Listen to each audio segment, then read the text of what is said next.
नमस्कार। हमारे चैनल में एक बार फिर से सभी दर्शकों का स्वागत है। इस वक्त हम मौजूद हैं पूर्वी दिल्ली के मयूर विहार फेज 3 में। आप देख सकते हैं हमारे पीछे तमाम सर्व समाज के लोग यहाँ इकट्ठे हुए हैं।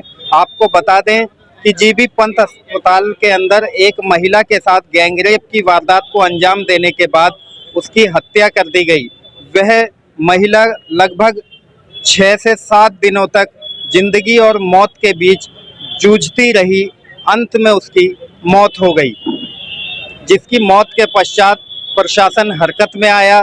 जानकारी के लिए आपको बता दें, राम मंदिर निर्माण सेवा ट्रस्ट के माध्यम से इस मुद्दे को प्रमुखता से उठाया गया। रविंद्र दीक्षित जो कि संचालक हैं इस संस्था के, राम मंदिर निर्माण सेवा ट्रस्ट के संचालक हैं, उन्होंने अपनी आवाज़ को बजरंग दल तक पहुंचाया। बजरंग दल ने इस मामले में प्रदर्शन भी किया, जिसके चलते यह आवाज़ प्रशासन तक पहुंची और प्रशासन हरकत में आया। जानकारी के अनुसार मृतक महिला की दिवंगत आत्मा की शांति के लिए सर्व समाज के लोग यहां इकट्ठा हुए हैं, जो कि इस वक्त कैंडल मार्च निकालने वाले हैं। आपको बता दें कि महिला 6 से 7 दिन तक लोकनायक जयप्रकाश अस्पताल में जिंदगी और मौत से जूझती रही। 7 मई 2023 को महिला की मृत्यु हो जाती है, जिसके बाद तमाम लोगों ने महिला को न्याय दिलाने के लिए प्रदर्शन भी किए। अभी कल की खबर में हमने आपको दिखाया था कि बीजेपी ने मुख्यमंत्री आवास के पास पहुंचकर विशाल प्रदर्शन किया। उन्होंने मांग की कि पीड़ित परिजनों को 1 करोड़ रुपए की राशि दी जाए, 1 करोड़ रुपए से उनकी सहायता की जाए, क्योंकि पीड़ित परिवार बेरोजगार है।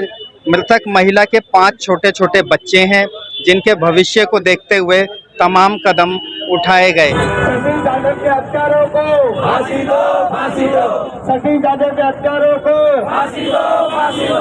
सचिन यादव के हत्यारों को फांसी दो, फांसी दो। सचिन यादव के हत्यारों को फांसी दो, फांसी दो। सचिन यादव के हत्यारों को फांसी दो, फांसी दो।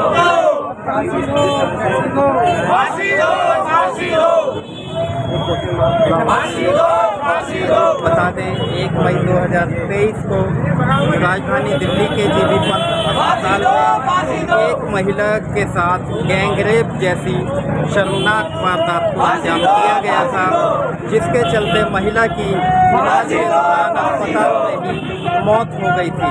उतना ही नहीं, जानकारी से हमें पता चला है कि महिला के प्राइवेट पार्ट को बर्बरतापूर्वक क्षति पहुंचाई गई थी, जिसके चलते स्थानीय लोगों में काफ़ी नाराजगी देखी जा सकती है। लोगों ने आज यहाँ कैंडल मार्च निकाला है, तमाम लोग यहाँ इकट्ठा हुए हैं। आपको बता दें, लगातार हम इस मामले से जुड़ी सभी अपडेट आप तक पहुँचाते आए हैं, सभी अपडेट आप तक पहुँचा रहे हैं। न्यूज़ 24 मीडिया चैनल लगातार इस खबर पे नज़र गड़ाए हुए है। पहले दिन से ही हम लगातार इस मामले से जुड़ी सभी खबर आप तक पहुंचाते आ रहे हैं। बंधुओं, ये घटना 1 तारीख की है। बहन शशि यादव जो अपने यादव बस्ती में रहती थी, उनके साथ एक जाति मानसिकता के व्यक्ति ने दुष्कर्म किया और दुष्कर्म करने के साथ उनके साथ बहुत ज्यादा निर्मम जो है व्यवहार किया। उनकी पूरी शरीर पर क्षति किया उसने और उनको मरने के लिए छोड़ दिया। जो है घटना जो है बहन शशि यादव के साथ हुई है। पूरा समाज के अंदर आज जो है शशि यादव की जो हत्या, निर्मम हत्या हुई है।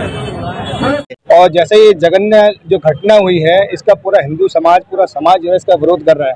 हमने देखा कि जो हमारे संगठन के लोग भी, उन्होंने भी जो है उसके साथ जो ये दुष्कर्म हुआ, तो वहाँ पर जो है उसके साथ कोई उचित कार्रवाई नहीं की जा रही थी। तो अपने संगठन के लोगों ने दबाव डाला, समाज के सभी लोग इकट्ठे होकर दबाव डाला, तब जाकर के उसका पोस्टमार्टम वगैरह भी हुआ। लेकिन समाज में इतना जबरदस्त आक्रोश है कि वो चाहते हैं कि भाई इस घटना को जो है, ये मानना है कि वो अकेला साकिर नहीं, उसके साथ और भी लोग हैं, वो अकेला नहीं था। पुलिस ने और लोगों को गिरफ्तार भी नहीं किया है इसके अंदर। तो पूरा सर्व समाज जो है के अंदर आज आक्रोश है। पूरा समाज, किसी भी जाति बिरादरी का हो, हर समाज के अंदर इस घटना को लेकर काफ़ी रोष है। और पूरा आज समाज जो है इस दुखद घटना को ध्यान में रखते हुए शोक प्रकट करने के लिए यहाँ एकत्र है। बहन शशि यादव को यहाँ पर श्रद्धांजलि और क्या कहते हैं कैंडल मार्च के लिए यहाँ पूरा समाज इकट्ठा हुआ है। सर, जैसा कि राजधानी दिल्ली के अंदर ये कोई पहली घटना नहीं है, आए दिन सुनने को मिलता है कि महिलाओं के साथ इस प्रकार के जो है शोषण किए जाते हैं। तो क्या कहेंगे, महिलाएं और बच्चियां कहाँ तक सुरक्षित मानते हैं आप राजधानी दिल्ली में? हमें तो ये लगता है कि ये एक ऐसी मानसिकता हो गई है कि समाज के कुछ जो जिहादी मानसिकता के लोग हैं, उन्होंने एक विशेष समाज को जो है टारगेट जो है बना रखा है और उनको अपने प्रेम जाल में या उनका पीछा करते हुए फंसाते हैं उन्हें, और फिर उसके साथ ऐसा व्यवहार करते हैं जो जघन्य अपराध की तरह होता है। इसमें हमारा प्रशासन भी, जो हमारी वर्तमान में सरकार है, वो इस पर कोई कठोर कार्रवाई नहीं करती है। उनको लगता है कि सरकार की तरफ से या प्रशासन की तरफ से उनको बिल्कुल मन के अंदर उनका भय नहीं रहा उनका।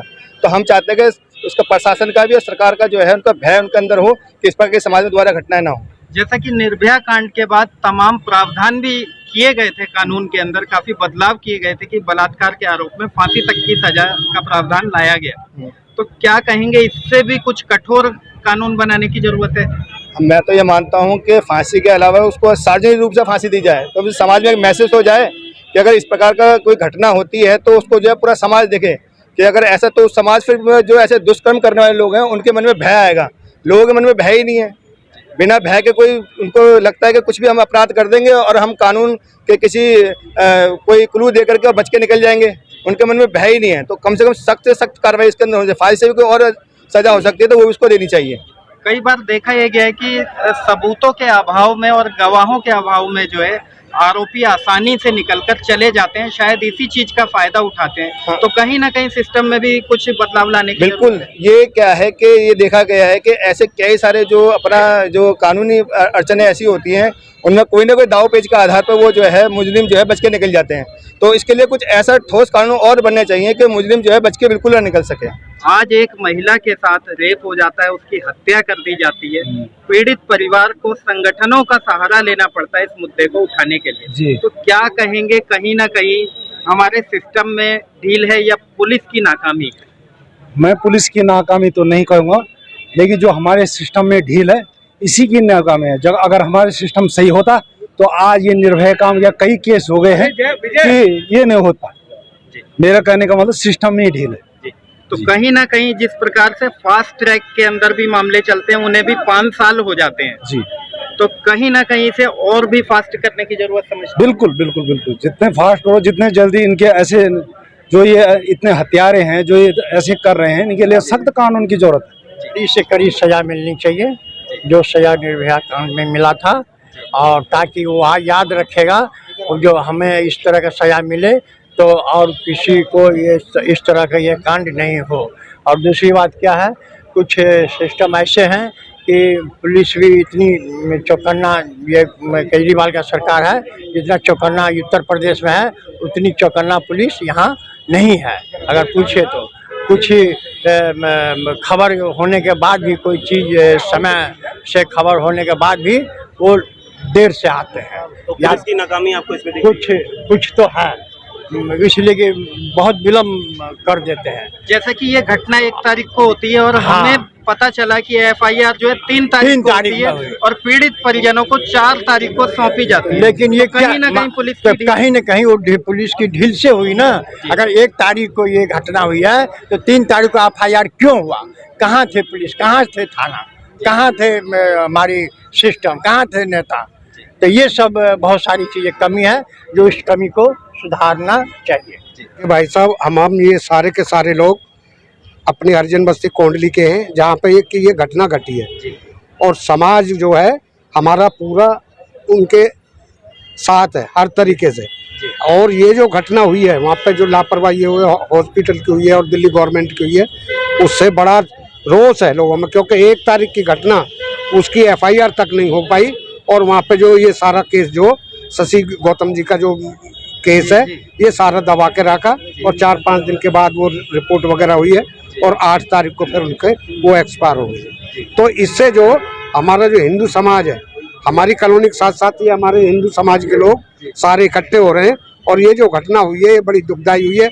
ये निर्भया जैसा कांड हुआ है, लेकिन ये दिल्ली गवर्नमेंट ने और हॉस्पिटल ने उनकी लापरवाही की वजह से ये सामने नहीं आ पाया है। नहीं तो ये पक्का 100% निर्भया कांड जैसा कांड हुआ है। जैसा कि बताया जा रहा है अभी तक पुलिस ने केवल और केवल एक ही आरोपी को इसमें गिरफ्तार किया है, क्या लगता है अन्य आरोपी भी हो सकते हैं? देखो जी, हम लोग उसी के लिए प्रोटेस्ट कर रहे हैं कि भाई उनको, उस परिवार को जल्दी से जल्दी न्याय मिले और जो हत्यारे हैं उनको फांसी की सजा मिले, उनको अरेस्ट हो और उस परिवार को और उस दिवंगत आत्मा को न्याय मिल सके। जब से दिल्ली के मुख्यमंत्री अरविंद केजरीवाल बने हैं तब से तो आप देख रहे हैं कि लगातार घटनाएं बढ़ रही हैं।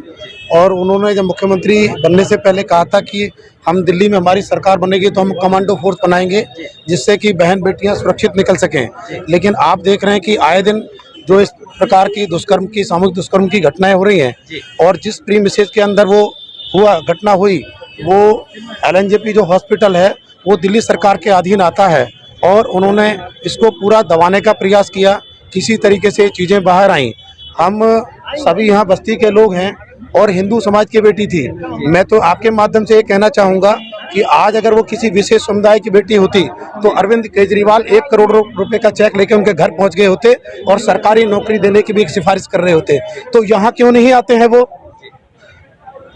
आज के इस कैंडल मार्च से समाज में और दिल्ली सरकार को आप क्या संदेश देना चाहेंगे? देखिए, मैं तो दिल्ली सरकार को ये कहना चाहूँगा कि दिल्ली इसमें जब से ये लोग आए हैं, आपने पिछले दिनों देखा कि इन्होंने शराब के ठेके तमाम अलॉट कर दिए, शराब पीने की आयु घटा दी, तो क्या होगा? अपराध जन्मेगा, लोग शराब पियेंगे तो इस तरीके की घटनाएं होंगी। तो वो मुझे लगता है कि दिल्ली संभाल नहीं पा रहे हैं और उनको लगता है कि नैतिकता के आधार पर उनको इस्तीफा दे देना चाहिए, अपनी गद्दी छोड़ देनी चाहिए।